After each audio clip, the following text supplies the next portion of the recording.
करके भगवान षडानंद स्वामी और गजानंद स्वामी दोनों बड़े हुए। एक दिन शंकर भगवान ने कहा, देवी ये हमारे पुत्र विवाह के योग्य हो गए हैं, इनका विवाह कर देना चाहिए। तो भगवती ने कहा, भोलेनाथ पहले ये निर्णय करो कि दोनों में विवाह किसका किया जाए सबसे पहले। शंकर भगवान ने कहा कि उसके लिए तो परीक्षा लेना पड़ेगी, क्योंकि दोनों बुद्धि में कुशाग्र हैं, शौर्य में एक से बढ़कर एक है, वीरता में दोनों एक दूसरे से कम नहीं पड़ते। क्या करें? बोले परीक्षा ले। ऐसी चर्चा चल रही थी, दोनों भाइयों को पता चल गया कि ब्याह की बात चल रही है।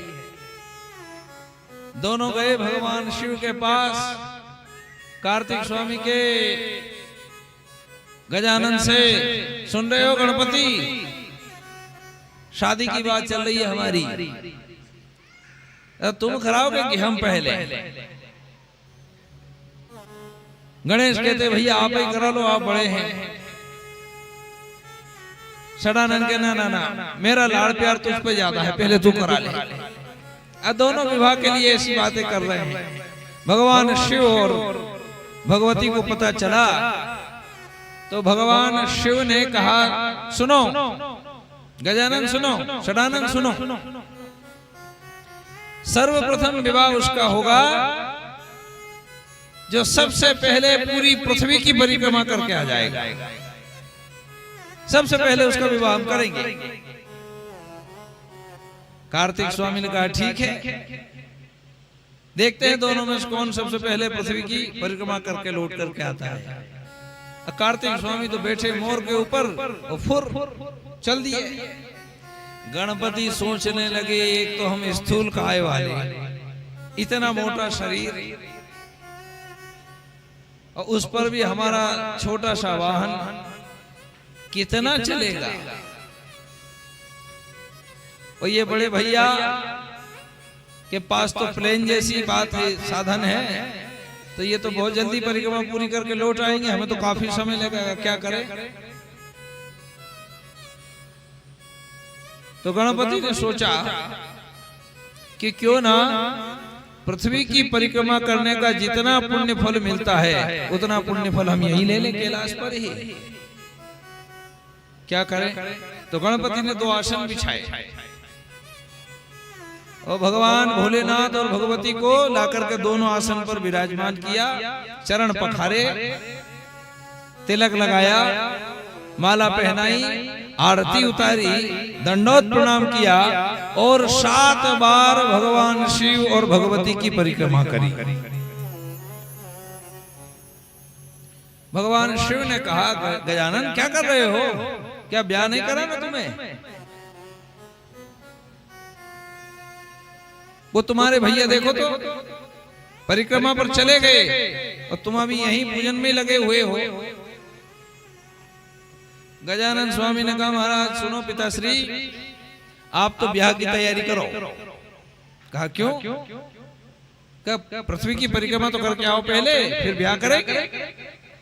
गजानन ने कहा, ना ना, हमारे भैया तो केवल एक बार पृथ्वी की परिक्रमा कर करके आएंगे, लेकिन मैं ये मानता हूं कि जितनी पुण्य की प्राप्ति पृथ्वी की पूरी परिक्रमा करके जो आ जाए, जितनी पुण्य की प्राप्ति उसको होती है, और कोई साधक यदि बैठ करके अपने माता पिता की एक बार परिक्रमा कर ले तो उतने ही पुण्य की प्राप्ति उसको भी हो जाती है। कोई एक बार, और आप तो एक बार की बात छोड़ो पिताश्री, हमने आपकी 7 परिक्रमाएं की है, तो 7 गुना पुण्य की प्राप्ति हमें होगी।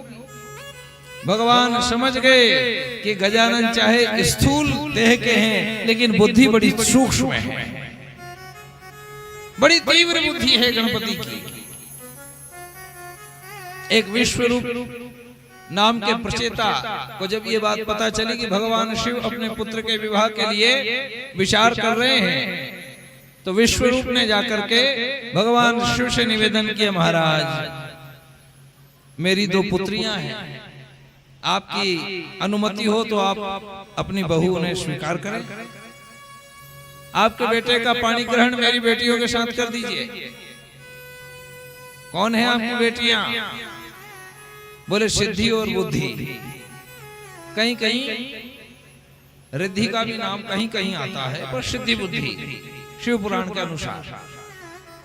महाराज उनके साथ आपके बेटे का विवाह कर दो, मेरा जीवन भी धन्य होगा और मेरी बेटियां आपके यहाँ की बहू बनेंगी तो उनका भी जीवन धन्य हो जाएगा। और हुआ ऐसा कि भगवान शिव ने अपने बेटे गजानन का विवाह सिद्धि बुद्धि के साथ कर दिया। बोल गजानंद भगवान की जय हो।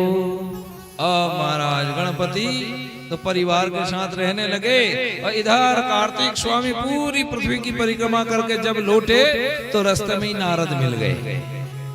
नारद ने पूछा, महाराज कहाँ जा रहे हो? कहाँ से आ रहे हो? कहाँ जा रहे हो? कार्तिक स्वामी कहते हैं, देव ऋषि पिताजी की आज्ञा हुई थी कि जो पूरी पृथ्वी की परिक्रमा करके लौट कर आ जाएगा पहले उसका विवाह करेंगे, तो मैं पूरी पृथ्वी की परिक्रमा करके लौट रहा हूँ, बस अब विवाह की तैयारी होगी। अरे कार्तिक स्वामी विवाह की बात छोड़ो, वहां तो गजानन का ब्याह तक हो गया, आपको पता ही नहीं चला, पत्रिका भी नहीं भेजी आपको, ब्याह ही संपन्न हो गया, बहू घर में आ गई अब तो। अरे ऐसा मेरे साथ ऐसा किया। तो कार्तिक स्वामी नाराज होकर के चले गए। कहां गए? बोले क्रौंच पर्वत पर। कार्तिक स्वामी चले गए नाराज होकर के और क्रौंच पर्वत पर जाकर के बैठ गए। अब नहीं जाऊंगा, मेरे साथ ऐसा किया, पहले विवाह मेरा करना चाहिए था, गणेश का विवाह कर दिया। भगवान शिव को पता चला, भगवती को पता चला कि पुत्र नाराज हो गया है, तो भोले और भवानी दोनों क्रौंच पर्वत पर गए दक्षिण में और जाकर के अपने पुत्र को बहुत मनाया, लेकिन भगवान कार्तिक लौट कर नहीं आए। आज भी भगवान कार्तिक उधर ही विराजमान है। इसलिए प्रत्येक कार्तिक मास की पूर्णिमा, जो पूर्णिमा कृतिका नक्षत्र से युक्त हो और जो जिस मास की पूर्णिमा होती है संयोग से उस मास की पूर्णिमा, उस मास के नाम से ही उस पूर्णिमा के दिन नक्षत्र आता है। आचार्य जी यहाँ बैठे हैं, कार्तिक में कृतिका नक्षत्र पूर्णिमा के दिन होता है। अभी वैशाख की पूर्णिमा आएगी, कब? कल ही है, तो विशाखा नक्षत्र, ज्येष्ठ में ज्येष्ठा, तो जो जिस मास की पूर्णिमा आती है मास के नाम के अनुसार उस पूर्णिमा को वो नक्षत्र पड़ता है। तो कार्तिक मास में कृतिका नक्षत्र से युक्त जो पूर्णिमा होती है उस पूर्णिमा को समस्त देववृंद जाकर के भगवान कार्तिक का पूजन करते हैं दक्षिण। और भगवान शिव जब अपने पुत्र को लेने के लिए गए, मनाने के लिए, पुत्र नहीं आया, पुत्र ने कहा मैं नहीं जाऊंगा, तो भगवान शिव ने कहा कि तुम नहीं जाओगे तो हम भी नहीं जाएंगे, यही रहेंगे। तो भगवान शिव उसी पर्वत के ऊपर मल्लिकार्जुन नाम के नाम से विराजमान हो गए। बोल मल्लिकार्जुन भगवान की जय हो।